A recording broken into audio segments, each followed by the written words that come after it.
halo semuanya. Selamat kembali lagi di podcastnya Love Yourself Indonesia yang bernama Kencur, Keluhan dan Curhatan. Tapi kali ini kayaknya kita nggak akan bahas keluhan dan curhatan di 2022. Kita punya konsep baru nih. Jadi setiap podcast kita itu bakalan ada narasumbernya. Nah, tema kali ini kita akan bahas tentang serba-serbi mindful. Nah, banyak banget nih orang yang nanya, apa sih mindful? Kenapa sih harus mindful? Dan lain sebagainya. Nah, di kali ini podcast perdana kita di 2022 ada psikolog yang cantik banget nih dari Solo. Ada Mbak Fatima Azhara. Hai Mbak Fatim. Oke, thank you banget loh sudah mau menyempatkan hadir di podcast kita yang perdana banget ini gitu ya. Karena biasanya konsepnya Kencur itu adalah kita monolog gitu ya, menyampaikan materi, tapi kayaknya pengen lebih hidup gitu, seperti dialog, jadi kita ngajak nih narasumber. Nah, sebelum kita mulai apa sih itu mindful, kayaknya teman-teman pendengar podcast kita harus tahu dulu nih siapa ya narasumber kita. Coba dong Mbak Fatim perkenalkan, Mbak Fatim ini siapa, dari manakah, terus aktivitasnya ngapain aja, silakan. Oke, semuanya salam kenal. Saya Fatima Zahra, psikolog yang sekarang domisilinya ada di Surakarta. Dan kesibukannya sekarang juga ya sebagai psikolog, sebagai narasumber, terus juga menerima konseling dan lain-lain.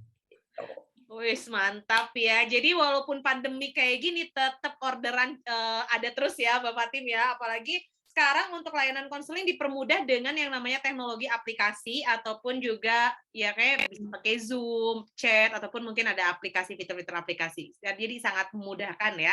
Oke, Mbak Fatim ini seru banget nih. Kalau kita nih teman-teman sekarang lagi sore hari, saya nggak tahu nih di tempatnya teman-teman apakah lagi ngedengerinnya pagi hari, siang hari atau malam hari, tapi yang paling penting adalah tema kali ini kita ngebahas tentang si serba-serbi mindful. Artinya kita mau ngomongin nih apa aja sih mindful, kenapa harus mindful. Terus banyak orang yang nggak paham tuh kayak gini, ya udah deh rebahan adalah caraku mindful. Nah, ini cukup agak apa ya, membingungkan gitu. Jadi iya bener banget. Nah, Mbak Fatim mau dong dikasih tahu nih ke kita sebetulnya apa sih si mindful ini? Karena ternyata banyak banget orang yang salah paham tentang si konsep mindful itu sendiri gitu. Ada yang mungkin mengatakan kalau mindful ya tadi gitu, rebahan itu adalah cara saya mindful gitu ya. Atau oh kalau saya mindful berarti saya nggak usah mikirin masa lalu, saya nggak usah mikirin masa depan gitu. Jadi kalau kayak gitu nggak punya tujuan dong ya. Nah, kira-kira apa nih Mbak Fatim sebetulnya mindful itu? Kalau misalnya kita bahas mindful dulu nih, kadang orang mikirnya tulisannya mindful itu L-nya double, bukan L-nya satu. Sedangkan ketika mindful L-nya double sama L1 udah beda. Mindful yang L-nya double kan artinya mindful, di mana pikirannya penuh kayak Gitu ya. asing gitu kan. Gitu. Nah, kalau misalnya mindful tuh malah kebalikannya gitu kan. Nah, kalau misalnya kita juga sebelum kita tahu nih mindful itu apa, kita perlu tahu juga nih kalau misalnya kita biasanya berpikir, pola pikir kita dalam melakukan sesuatu, kecenderungan kita melakukan sesuatu itu kebagi jadi dua, Teh. Jadi ada yang namanya monkey talk, jadi di situ pikirannya loncat-loncat, dan juga ada sesuatu yang autopilot. Nah, kita harus tahu nih kecenderungan pikiran kita sebelum kita kenal sama mindful. Kalau misalnya autopilot itu, ya seperti namanya kan, itu semuanya serba otomatis. Seperti contohnya kita makan nih, kita kan udah nggak perlu mikir lagi nih kita makan gimana, ya udah makan aja langsung gitu kan.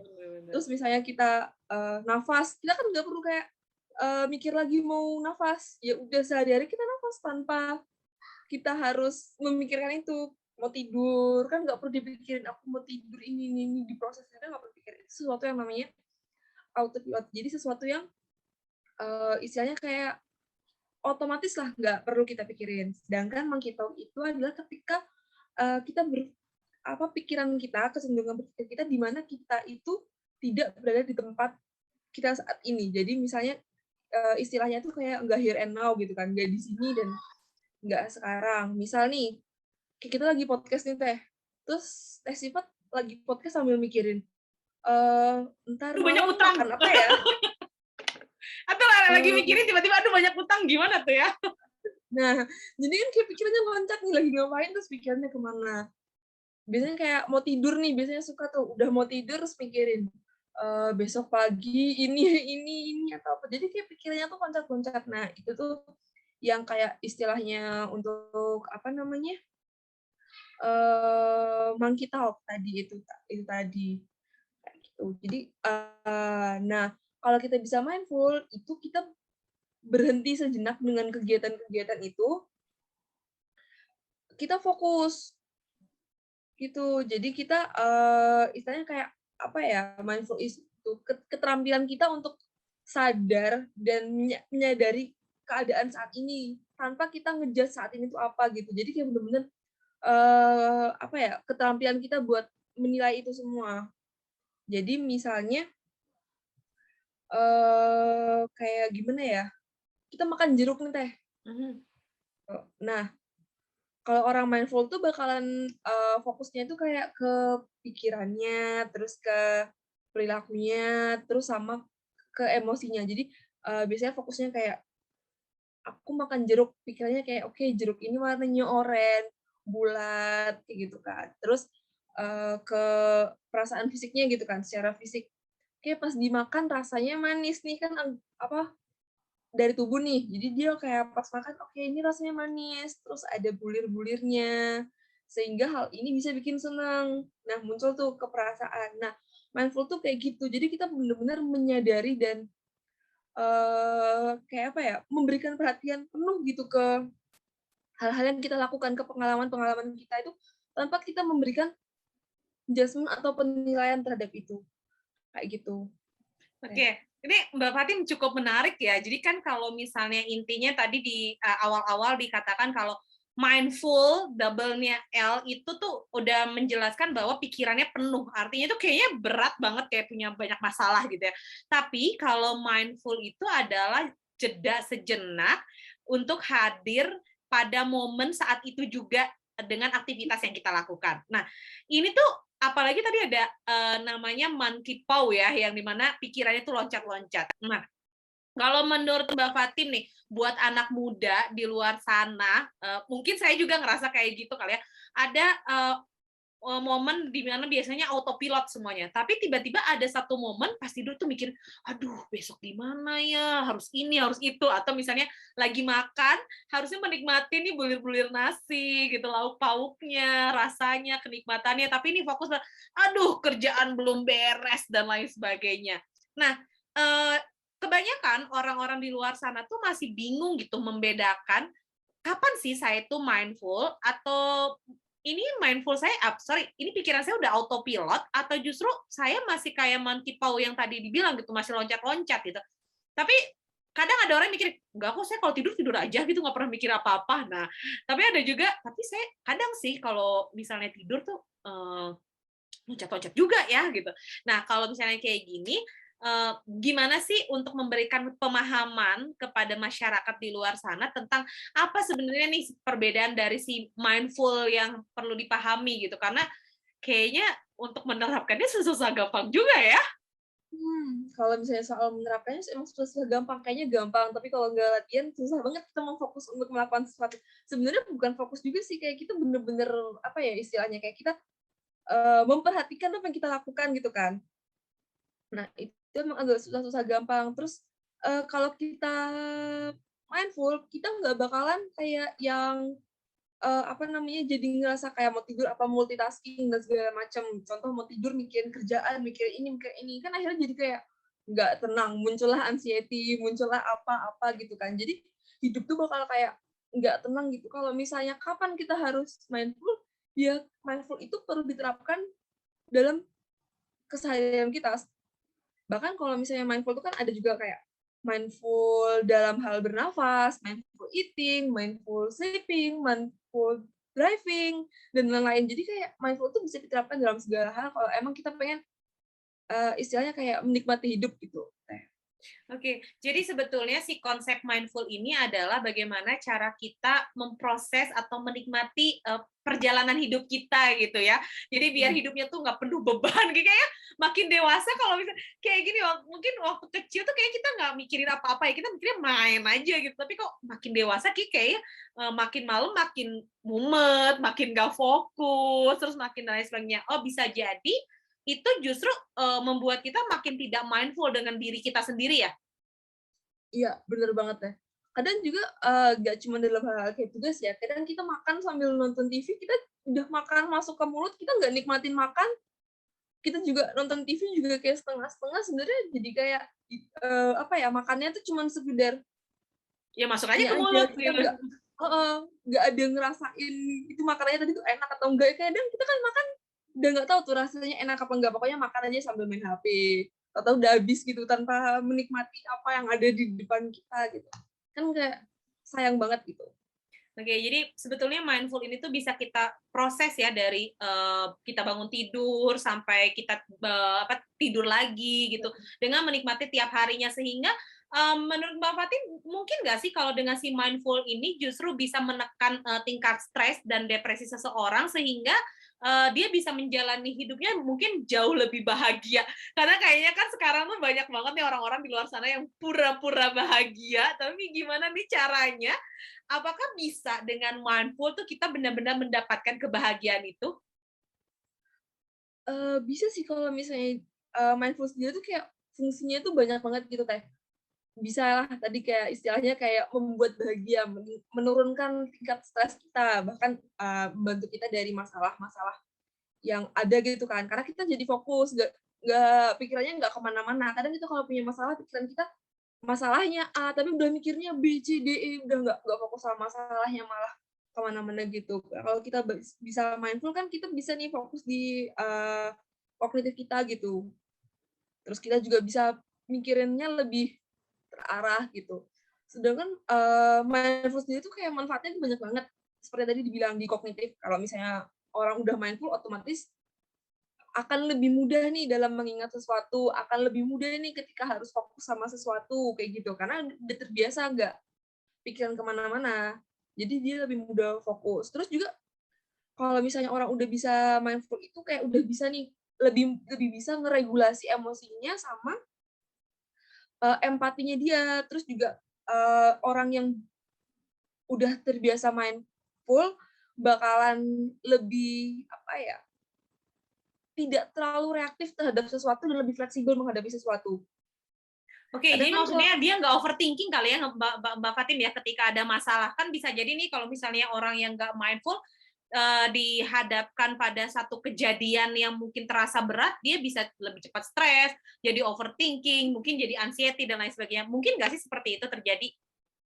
nah itu mungkin banget ya, makanya kita harus mindful karena kalau misalnya kita nggak mindful nih, kita kan istilahnya kayak otak kita udah kayak penuh lah segala macamnya, jadi kesulut sedikit udah langsung wah, atau mungkin jadi nggak fleksibel sama sesuatu kayak ini harus ini harus ini harus ini, karena kayak udah terlalu banyak pikirannya. Nah, kalau udah bisa mindful kan bisa lebih fleksibel gitu dalam menghadapi sesuatu, kayak gitu. Jadi Oke, akhirnya I nggak see. cemas dan stres, kayak Oh, gitu. bener banget ya. Jadi intinya kalau misalnya kita nggak mindful, itu bisa menyebabkan stres, anxiety, atau penyakit-penyakit mental lainnya. Nah, ini yang cukup menarik nih. Aku mau tanya deh, kira-kira sebetulnya apa sih fakta-fakta menarik tentang mindful yang sebenarnya banyak yang orang nggak tahu? Kalau tadi kan Mbak Fatin bilang salah satu faktanya dengan mindful itu bisa membantu kognitif kita. Nah, selain itu mungkin ada lagi nggak nih fakta-fakta yang para pendengar kita belum pernah tahu gitu apa aja sih sebenarnya kenapa sih saya harus mindful kayaknya repot banget mana susah-susah gampang lagi gitu ya mana kan nggak bisa dong aku tuh kalau makan pengennya sambil nonton nggak bisa tuh handphone jauh-jauh dari aku gitu nah itu apa sih kira-kira fakta menarik dari si mindful ini. Yang soal manfaat tadi juga masih ada lebih lagi, di mana kalau misalnya kita udah bisa mindful, kita itu bisa lebih insight sama diri kita sendiri. Jadi kita bisa lebih kenal sama diri kita. Kita tahu nih apa yang dirasain sama diri kita tahu nih apa-apa yang kita suka, jadi lebih kenal sama diri kita sendiri. Terus dengan mindful juga kita jadi bisa menerima diri kita ketika misalnya diri kita melakukan kesalahan, kita bisa menerima itu kayak iya bisalah ngambil pelajarannya segala macam. Karena kadang orang ketika melakukan kesalahan, dirinya melakukan kesalahan kayak efeknya tuh lebih ke over, menyalahkan diri, down segala macam. Ya memang kita wajar ya kalau misalnya kayak sekali-sekali down atau gimana, tapi kalau dengan mindful kita jadi kayak bisa apa ya, lebih memperhatikan diri kita, terus lebih bisa menerima diri kita, kayak gitu. Jadi kita juga akhirnya dari situ bisa tahu nih, oke ini saya melakukan kesalahan ini, terus saya berarti bisa memperbaikinya secara seperti ini, seperti ini, seperti ini. Dan juga dari penelitian itu ada yang menyatakan bahwa dengan mindful itu imun tubuh bisa meningkat. Mungkin karena kita udah kayak lebih rileks ya dalam sehari-harinya. Jadi kita bisa lebih kuat nih imunnya. Terus juga dengan si mindful ini hubungan sama orang lain juga bisa bagus Teh. Jadi kita ketika berhubungan sama orang karena pikiran kita juga mindful bisa nih meningkatkan keterampilan komunikasi dengan orang lain gitu. Menarik Jadi ya. bisa berkaitan dengan kepuasan hubungan sama orang lain gitu, nggak cuma sama pasangan ya. Terus juga yang mungkin orang masih salah itu kadang mikirnya kalau misalnya mindful itu sama aja kayak tenang atau fokus. Nah, itu yang masih salah sih. Maksudnya kayak orang nganggep, oh mindful itu berarti kita tenang. Gitu kan. Diam, Nah, kalem, tenang, diam itu mindful. Padahal bukan ya? ya enggak juga. Kita diam, tenang, tapi pikirannya kemana-mana, iya. Nggak gitu juga. Kalau misalnya bener-bener tenang segala macamnya itu, mungkin kayak salah satu setelah kita udah melakukan mindful nih, salah satu efeknya kita bisa jadi tenang. I see. Kayak gitu. Karena istilahnya kayak ketika kita apa ya, udah bisa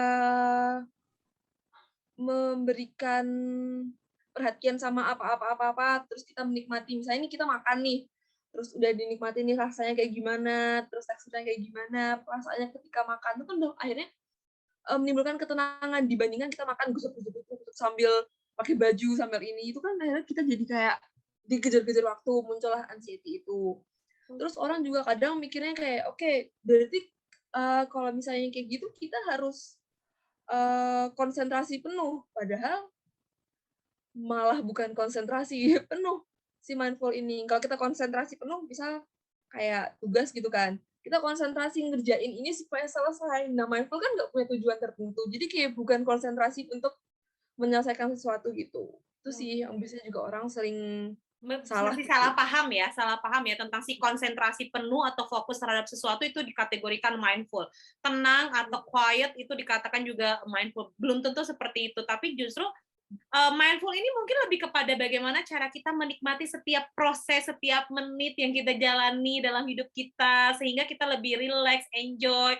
Harapannya adalah bisa menurunkan tingkat stres. Apakah mindful ini justru bisa menurunkan tingkat stres atau bisa menaikkan stres justru nih? Apalagi buat orang yang nggak terbiasa ya. Buat orang yang terbiasa bisa jadi awal-awal, aduh aku stres banget pengen mindful gitu. Karena mungkin pikiran dia udah mentok pengen mindful gitu. Nah, ini gimana nih?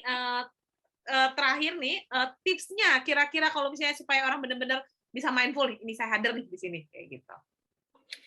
Kalau misalnya untuk bisa mindful itu tipsnya yang pasti adalah harus latihan deh. Karena awalnya pasti susah. Mungkin kayak dicoba aja gitu ya Teh. Kita ngambil ballpoint gitu ya, kita pegang pulpen. Terus kita liatin pulpen sambil deskripsiin pulpen gitu kan. Lihat kayak, oh ini bolpennya warnanya merah misal. Terus ada gini-gininya, cuman fokus ke bolpen aja untuk kayak mendeskripsikan bolpen, tiba-tiba ada suara udah kayak buyar gitu kan.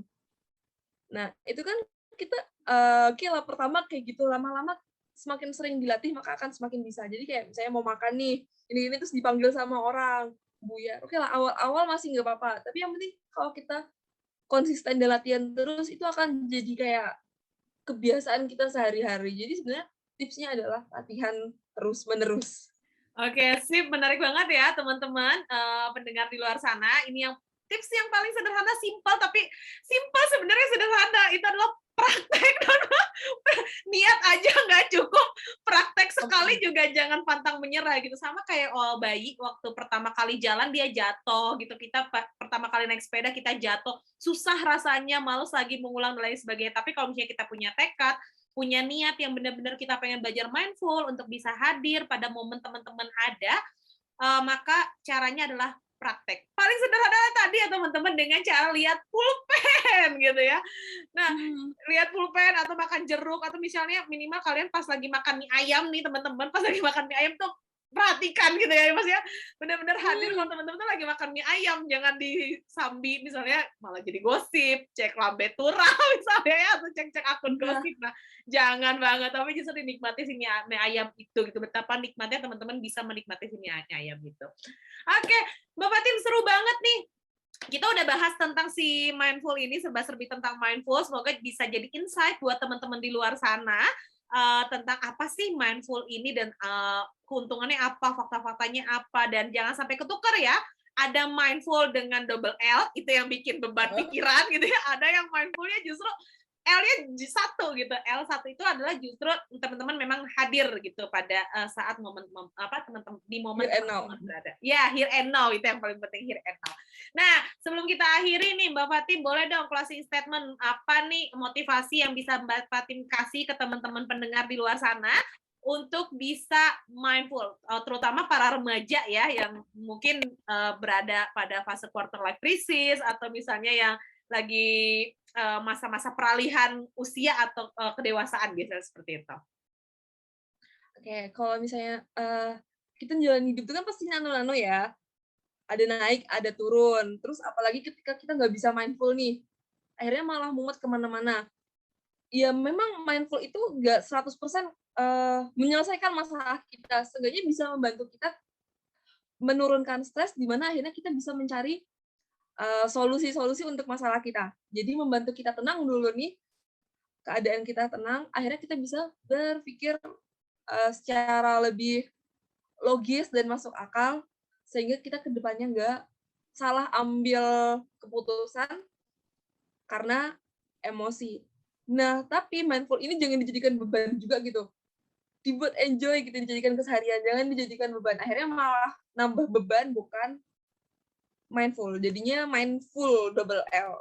Oke? Jadi harus hati-hati dan seperti yang saya bilang tadi, yang paling penting adalah latihan. Mau segimanapun niatnya, teorinya sebagus apapun, kalau nggak latihan, ya percuma.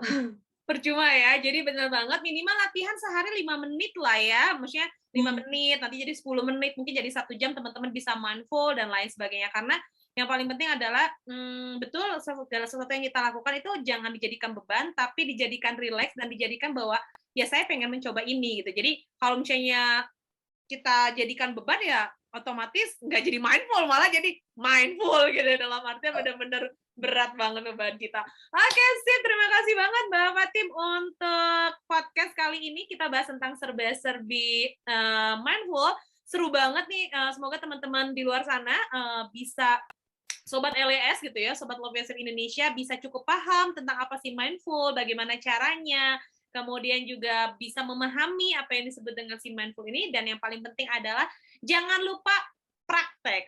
Oke, sip semuanya. Terima kasih Mbak Fatin, terima kasih semuanya para pendengar. Kita akan balik lagi minggu depan, tentu dengan tema-tema yang seru, masih seputaran mindful di bulan Januari ini. Terus saksikan podcast kita di Spotify, atau juga bisa akses di link YouTube kita. Sampai jumpa, bye! Bye, makasih.